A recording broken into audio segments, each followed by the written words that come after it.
ನಮಸ್ತೆ ಎಲ್ರಿಗೂ. ಇವತ್ತು ನಾನೊಂದು ಹಾಸ್ಪಿಟಲಿಗೆ ಹೋಗಿ ಸಹ ಬಂದೆ. ಪ್ಲೇಟ್ಲೆಟ್ಸ್ ತುಂಬ ಅಂದರೆ ತುಂಬ, ಅದು ಹೇಳಲಿಕ್ಕೆ ನನಗೆ ಬಾರದಷ್ಟು ಲೋ ಬಂದಿದೆ, ಹೇಗೆ ಅಂತ ಗೊತ್ತಿಲ್ಲ. ಮೊನ್ನೆ ನೋಡುವಾಗ WBC ಕೌಂಟು ತುಂಬ ಕಡಿಮೆ ಇತ್ತು. ಅದಕ್ಕೆ ಒಂದು ಇಂಜೆಕ್ಷನ್ ತಗೊಂಡಾಗಿದೆ ಮೊನ್ನೆ, ಆದರೂ ಹೆಚ್ಚದು ಅಷ್ಟು ಹೆಚ್ಚಾಗಲಿಲ್ಲ. ನಿನ್ನೆ ಪ್ಲೇಟ್ಲೆಟ್ ಅಷ್ಟು ನೋಡಿ ನಮಗೆಲ್ಲರಿಗೆ ಶಾಕ್ ಆಗಿ ಅದಕ್ಕೆ ಸಹ ಇವತ್ತು ಇಂಜೆಕ್ಷನ್ ತಗೊಂಡು ಬಂದಿದ್ದೇವೆ. ಮತ್ತು ನಿನ್ನೆ ನಮ್ಮ ಡಾಕ್ಟರ್ಸ್ ನಮ್ಮ ವೆಲ್ವಿಷರ್ ಡಾಕ್ಟರ್ ನನಗೆ ತುಂಬ ಇದು ಕೊಟ್ಟಿದ್ದಾರೆ ಅಂತ, ಒಂದು ಸ್ವಲ್ಪ ಅವರಿಗೆ ನನ್ನ ಹತ್ರ ಪ್ರೀತಿ ಸಹ ಉಂಟು. ಅವರು ಎಲ್ಲ ಟ್ರಿಪ್ಸ್ ದೂರ ಹೋಗುವುದೆಲ್ಲ ಅವಾಯ್ಡ್ ಮಾಡಲಿಕ್ಕೆ ಹೇಳಿದ್ದಾರೆ. ಅವರ ಹತ್ರ ಆಯ್ತಂತ ಹೇಳಿದ್ದೇನೆ, ಆದರೂ ನೋಡುವ, ದೇವರು ಮನಸ್ಸು ಕೊಟ್ಟಾಗೆ ನಾನು ಮಾಡ್ತಾ ಇರ್ತೇನೆ, ಅದರ ಪ್ರಕಾರ ನಡೀತಾ ಹೋಗ್ತದೆ ಅಂತ ಎಣಿಸ್ತಾ ಇದ್ದೇನೆ. ನಾಳೆ ಸಹ ಒಂದು ಕಾಸರಗೋಡಲ್ಲಿ ನನಗೆ ಎಂಗೇಜ್ಮೆಂಟಿಗೆ ಹೋಗಲಿಕ್ಕೆ ಉಂಟು. ಮಕ್ಕಳಲ್ಲಿ ಬೈತಾ ಇದ್ದಾರೆ, ಅರ್ಥ ಆಗಲಿಲ್ವ ಡಾಕ್ಟ್ರ್ ಹೇಳಿದ್ದು ಎಲ್ಲ ಅಂತ. ನೋಡುವ, ಅರ್ಥ ಆಗಿದೆ.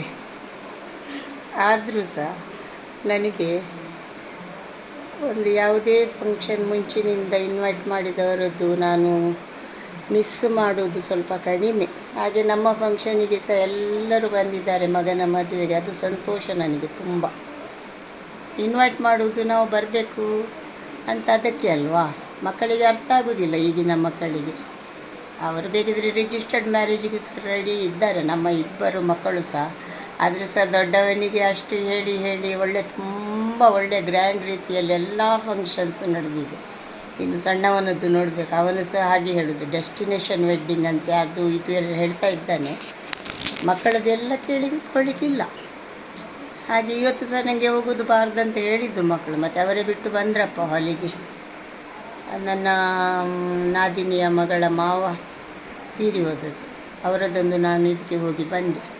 ನನಗೆ ತಿನ್ನಲಿಕ್ಕೆ ಏನಾಗುವುದಿಲ್ಲ ಈಗ, ಅದು ಹಾಗೆ ಕೀಮೋ ಕೊಡುವಾಗ ಉಂಟಲ್ಲ, ರುಚಿ ಇರುವುದಿಲ್ಲ ನಾಲಿಗೆಗೆ.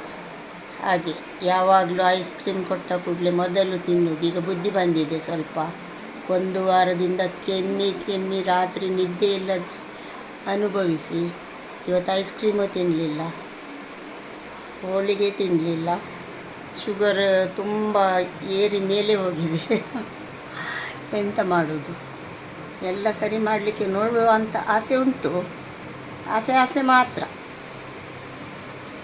ಆಡುವಾಗ ಮಾಡೋದು. ಆದರೆ ಇವತ್ತು ನಾನು ಸ್ವಲ್ಪ ಕೇರ್ಫುಲ್ಲಾಗಿ, ಸ್ವಲ್ಪ ನಿನ್ನೆ ನಮ್ಮ ಡಾಕ್ಟ್ರು ಹೇಳಿದ್ದು ನನ್ನ ತಲೆಯಲ್ಲಿ ಸ್ವಲ್ಪ ಇಲ್ಲಿ ಕೂತಿದೆ. ಆದರೂ ಸಹ ಇವತ್ತು ಹೋಗಿದ್ದೇನೆ ಅಲ್ಲಿ ಫಂಕ್ಷನಿಗೆ ಹೋಗಿ. ಕಡೆಗೆ ಎಂತಾಯಿತು, ಹೋದದಷ್ಟು ಸಂತೋಷ ಆಯಿತಂದರೆ ನನಗೆ ಅಲ್ಲಿ ಎಷ್ಟೋ ಜನ ಸಿಕ್ಕಿದ್ರು. ಅವರೆಲ್ಲ ಬಂದು ನನ್ನನ್ನು ಅಷ್ಟು ಪ್ರೀತಿಯಿಂದ ಉಂಟಲ್ಲ ಮಾತಾಡುವಾಗ, ಅವರದೊಂದು ಪ್ರೀತಿ, ಅದೇ ನನಗೆ ಸಾಕು. ಅಷ್ಟು ಅವರಿಗೆಲ್ಲ ನನ್ನ ಮೇಲೆ ರೆಸ್ಪೆಕ್ಟು ಪ್ರೀತಿ ಉಂಟು. ಹಾಗೆ ಮಾತಾಡಿ ಎಲ್ಲ ಬಂದೆ. ಅವರಿಗೂ ಖುಷಿಯಾಯಿತು, ನನಗೂ ಖುಷಿಯಾಯಿತು. ಮತ್ತು ಅದಕ್ಕಿಂತ ಜಾಸ್ತಿ ನನಗೆ ಎಂಥದ್ದು ಬೇಡ, ಎಕ್ಸ್ಪೆಕ್ಟೇಷನೇ ಇಲ್ಲ. ದೇವರು ನಮಗೆ ಎಲ್ಲ ಕೊಟ್ಟಿದ್ದಾನೆ, ನಾವು ಅನುಭವಿಸ್ತಾ ಇದ್ದೇವೆ. ಆದರೆ ಇವತ್ತಿನ ನನಗೆ ಉಂಟಲ್ಲ, ಎಲ್ಲ ಜನರ ಪ್ರೀತಿ ಮಾತು ಅಷ್ಟು ಖುಷಿಯಾಗಿ ಗಮನಕ್ಕೆ ಬಂದು ಮುಟ್ಟಿದ್ದೇನೆ. ಇನ್ನೂ ಒಂದು ನನ್ನ ಸಣ್ಣ ನಿದ್ದೆ ಉಂಟು, ಸಣ್ಣದೆಂದರೆ ಕೋಳಿ ನಿದ್ದೆ, 10 ನಿಮಿಷ. ಮತ್ತು ಒಂದು ನನ್ನದೇ ನಾನೇ ಮಾಡಿದ ಟೀ ಆಗಬೇಕು ನನಗೆ, ಅದು ಕುಡಿಯೋದು. ಮತ್ತು ಉಂಟಲ್ಲ ಈ ಫೋನ್, ಅದೊಂದು ಅವಾಯ್ಡ್ ಮಾಡಲಿಕ್ಕೆ ಸಾಧ್ಯ ಇಲ್ಲ ನನಗೆ. ಬಾಯ್ ಬಾಯ್.